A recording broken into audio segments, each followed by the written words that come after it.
اب چلتے ہیں جی مرزا غلام قادیانی کے پہلے اشتہار کی طرف، جو کہ مجموعہ اشتہارات کی جلد اول صفحہ 11 اور 12 پر موجود ہے۔ اب ذرا سنیے غور سے۔ کہتا ہے پہلے ہم نے اس کتاب کا ایک حصہ 15 جز میں تصنیف کیا، بغرض تکمیل تمام ضروری امروں کے 9 حصے اور زیادہ کر دیے، جن کے سبب سے تعداد کتاب 150 جز ہو گئی۔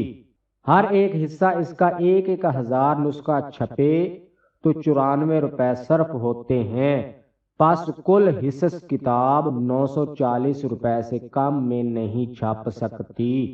لو جی، مرزا غلام قادیانی کہہ رہا ہے کہ 150 جز پر مشتمل جو کتاب ہے اس کا 1000 نسخہ چھپے تو اس کے ٹوٹل جو ہے وہ 940 روپے لاگت آتی ہے۔ مطلب کہ ایک جز، ایک حصہ، ایک نسخہ جو ہے وہ 94 پیسے میں چھپے گا، یعنی کہ اس کی لاگت ایک حصے یا ایک جز کی 94 پیسے ہوگی۔ لو جناب، یہ 94 پیسے اس کی قیمت تھی، لیکن قیمت فروخت 5 روپے سے شروع ہو کر 100 روپے تک گئی ہے۔ کہیں کبھی آپ نے دیکھا کسی سود خور نے بھی اتنا منافع لیا ہو کہ 1 روپے سے بھی کم قیمت والی جو چیز ہے اس کی ابتدائی قیمت 5 روپے رکھی گئی قیمت فروخت، اور پھر یہ بڑھتی بڑھتی 100 روپے تک پہنچ گئی تھی؟ کیا کہیں سے لگتا ہے آپ کو کہ اس کا مقصد اسلام کی خدمت کرنا تھا؟ بالفرض محال اس کے پاس پیسے نہیں بھی تھے، اس کو چاہیے تھا جتنی لاگت آتی ہے کتاب کی اس کو اتنے میں ہی فروخت کرے، لیکن یہاں تو نہ صرف منافع بلکہ 5-6 گنا منافع کمایا جا رہا ہے۔ 6 گنا سے شروع کر کے 100 گنا تک منافع مرزا غلام قادیانی نے کمایا۔ لو جی دوستو، اب مرزے کے فراڈ ملاحظہ کرتے جائیں۔ یہ جو میں نے حوالہ پڑھا ہے اس میں مرزا غلام قادیانی نے کتاب کا جو حجم تھا وہ 150 جز بتایا، 150 جز۔ اس کے بعد جب پہلی جلد اس نے شائع کی، پہلی جلد کا بھی بڑا انٹرسٹنگ معاملہ ہے، وہ بھی میں آگے چل کے آپ کو بتاتا ہوں۔ پہلی جلد جب اس نے شائع کی تو وہ جو 150 جز تھے نا، ان میں سے 50 کھا گیا اور وہ 100 جز رہ گئے۔ لکھتا ہے روحانی خزائن کی جلد اول ہے صفحہ 2، لکھتا ہے کتاب حاضہ بڑی مبسوط کتاب ہے، یہاں تک کہ اس کی ضخامت 100 جز سے کچھ زیادہ ہوگی۔ 150 سے اب 100 جز پر آ گئے ہیں مرزا صاحب۔ پھر آگے لکھتا ہے لہذا اخوان مومنین سے درخواست ہے کہ اس کار خیر میں شریک ہوں اور اس کے مصارف تباہ میں معاونت کریں، مڈی دیں جی، پیسہ دیں پیسہ۔ پھر آگے لکھتا ہے یا یوں کریں کہ ہر ایک اہل وسعت بنیت خریداری 5-5 روپیہ مع اپنی درخواستوں کے راکم کے پاس بھیج دے، جیسی جیسی کتاب چھپتی جائے گی ان کی خدمت میں ارسال ہوتی جائے گی۔ اب اندازہ کریں کہ یہ دین کی خدمت ہو رہی تھی۔ جس کتاب کے 10 حصوں پر مشتمل مکمل کتاب کی قیمت 1 روپیہ سے بھی کم بنتی ہے، اس کی قیمت 5 روپے مقرر ہو چکی ہے اور وہ بھی ایڈوانس مانگے جا رہے ہیں۔ یہ کوئی خدمت تھی یا کاروبار تھا؟ اور مزے کی بات ہے ابھی تک کتاب بھی نہیں لکھی ہوئی تھی، یہ سب فراڈ دھوکا تھا۔ پہلے اشتہار شائع کیے، پھر لوگوں کو اس کا ایسٹیمیٹ بتایا، پھر پیسے مانگنے شروع کر دیے اور وہ بھی ایڈوانس میں۔ آگے بڑھنے سے پہلے آپ ہمارے چینل کو لازمی سبسکرائب کریں اور ساتھ موجود بیل آئیکن کو پریس کر کے آل پہ کلک کر دیں تاکہ آپ ہماری تمام آنے والی ویڈیو بآسانی دیکھ سکیں۔ 1880 سے بھی کچھ دن قبل مرزا غلام قادیانی نے ایک اور اشتہار شائع کیا جس میں لکھا کہ اس کتاب کے حسن اور لطافت ذاتی اور پاکیزگی خط اور عمدگی کاغذ وغیرہ وغیرہ کے باعث اس کی اصل قیمت تو 20 روپے سے کم نہ تھی، مگر یہ خیال تھا کہ لوگ تعاون کریں گے، یعنی مرزا صاحب کی جیب گرم کریں گے تو 5 روپے قیمت رکھنے سے جو نقصان ہونا تھا وہ پورا ہو جاتا، اس لیے قیمت 5 روپے رکھی تھی۔ لو جی، مرزا غلام قادیانی کا فراڈ اور دھوکہ دیکھیں۔ اس کا مطلب ہے پہلے جب اس نے بتایا تھا ایسٹیمیٹ لگا کے جس کا ٹوٹل بنتا ہے 94 پیسے، وہ مرزا نے جھوٹ بولا تھا؟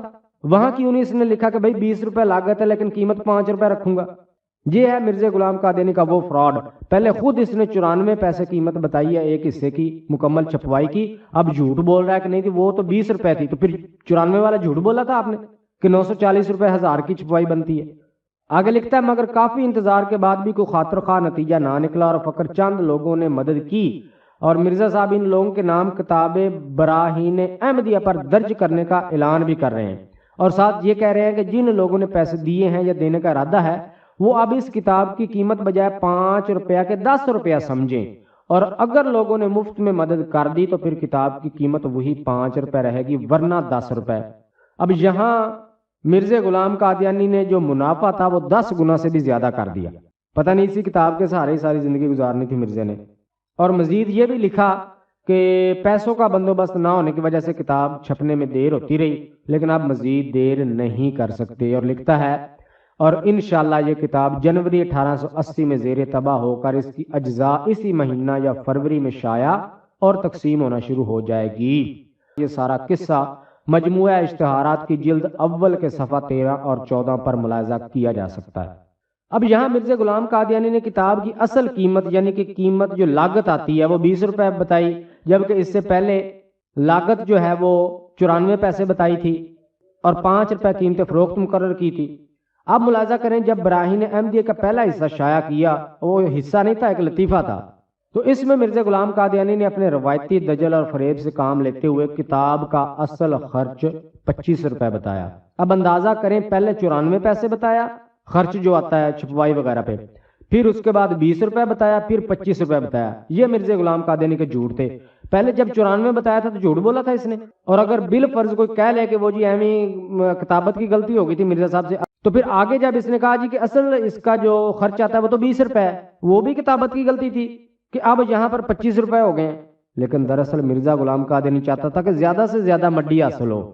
تو لکھتا ہے جی روحانی خزائن کی جلد 1 ہے، صفحہ نمبر 2 ہے، اور ایسی عمدگی کاغذ اور پاکیزگی خط اور دیگر لوازم حسن اور لطافت اور موزونیت سے چھپ رہی ہے کہ جس کے مصارف کا حساب جو لگایا گیا تو معلوم ہوا کہ اصل قیمت اس کی یعنی جو اپنا خرچ آتا ہے فی جلد 25 روپیہ ہے. لعنت اللہ علی الکاذبین. پھر اس کے بعد جب تیسرا حصہ شائع کیا تو اصلی قیمت جو ہے وہ چھلانگ لگا کے 100 روپے تک پہنچ گئی. ملاحظہ کریں جناب روحانی خزائن جلد اول ہے، صفحہ 136 ہے، اور یہ براہین احمدیہ کا حصہ سوم چل رہا ہے یہاں پر. اب یہ اندازہ لگائیں کہ 136 صفحوں میں تیسری جلد بھی شروع ہو گئی ہے. لو جی جناب یہاں پر لکھا ہوا ہے صفحہ نمبر روحانی خزانے کی جلد 1 ہے، صفحہ نمبر 134 35 36 پر یہ دجل و فریب کا مظاہرہ ملاحظہ کیا جا سکتا ہے. لکھتا ہے پہلے یہ کتاب صرف 35 جز تک تالیف ہوئی. اب ذہن میں رکھیں پہلے اس نے کیا کہا تھا 150 جز، پھر کیا کہا تھا 100 جز، اب یہ 35 جز پر پہنچ گئی ہے. قیمت بڑھتی جا رہی ہے، کتاب کم ہوتی جا رہی ہے. پہلے یہ کتاب صرف 35 جز تک تالیف ہوئی تھی اور پھر 100 جز تک بڑھا دی گئی اور 10 روپیہ عام مسلمانوں کے لیے اور 25 روپیہ دوسری قوموں اور خواص کے لیے مقرر ہوئی. لو جی 5 روپیہ 10 روپیہ پھر 20 روپیہ اب 25 روپیہ، اب آگے چلے 100 پہ جا رہی ہے.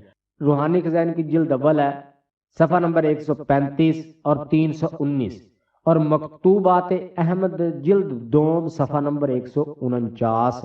یہاں پر مرزا غلام قادیانی نے آپ ملاحظہ کر سکتے ہیں کہ کتاب کا اصل خرچ 100 روپے تک بڑھا دیا کہ اب جی اس پر 100 روپیہ خرچہ آتا ہے. 2 ڈھائی 3 سالوں میں یا 3.5 سالوں میں 94 پیسے سے 100 روپے تک بڑھ گئی. کبھی اتنی مہنگائی آپ نے دیکھی ہے؟ لیکن یہ معجزہ بھی مرزا غلام قادیانی کے دور میں ہو چکا ہے. اب مرزائی جو ہے بڑی ڈٹائی اور شور مچا کے کہتے ہیں جی مرزا غلام قادیانی پر اس کے جھوٹ بہتانوں گستاخیوں گالیوں وغیرہ کے الزامات تو اس کے دعوے کے بعد لگے ہیں، اور دعوے کے بعد تو جو ہے وہ یہ لوگ مخالفین اعتراضات کرتے ہی رہتے ہیں. اب میں ان سے پوچھتا ہوں کہ یہ فراڈ دھوکہ جھوٹ دجل فریب جو مرزا غلام قادیانی نے براہین احمدیہ کے نام پہ کیا، کیا یہ مرزا غلام قادیانی کے دعووں کے بعد کی بات ہے؟ اس کو کس کھاتے میں ڈالو گے؟ اب دیکھتے ہیں جی مرزا غلام قادیانی نے جس کتاب کے تمام 10 حصوں کو اور ہر حصے کی 1,000 کاپی چھپوانے کا خرچ 940 روپے بتایا تھا، تو دیکھتے ہیں جی اس کو کتنے پیسے لوگوں کی طرف سے موصول ہوئے. اور پھر ان پیسوں کے ملنے کے باوجود مرزا غلام قادیانی نے وہ 300 دلائل پورے کیے. کیا وہ 50 جلدیں شائع کیں؟ کیا وہ 150 جز مکمل طور پر مرزا غلام قادیانی نے لکھے یا نہیں لکھے؟ لو جی اگلا حصہ بڑا انٹرسٹنگ ہوگا. اس میں میں آپ کو بتاؤں گا کہ مرزا غلام قادیانی کو کس کس بندے نے کتنے کتنے پیسے بھیجے اور پھر ان پیسوں کو مرزا نے کہاں کہاں لگایا. کتابیں جو چھاپی تھی مرزا غلام قادیانی نے ان کا حوال کیا ہے. براہین احمدیہ کا پہلا حصہ جب آپ ملاحظہ کریں گے تو آپ کا دل کرے گا اس بندے کی قبر پہ جا کے چھتر ماریں، اس قدر یہ فراڈیا آدمی تھا. تو دوسرا حصہ بڑا انٹرسٹنگ ہوگا، لازمی دیکھیے گا. ویڈیو کو زیادہ سے زیادہ شیئر کریں تمام مسلمان دوستوں کو. السلام علیکم ورحمۃ اللہ وبرکاتہ.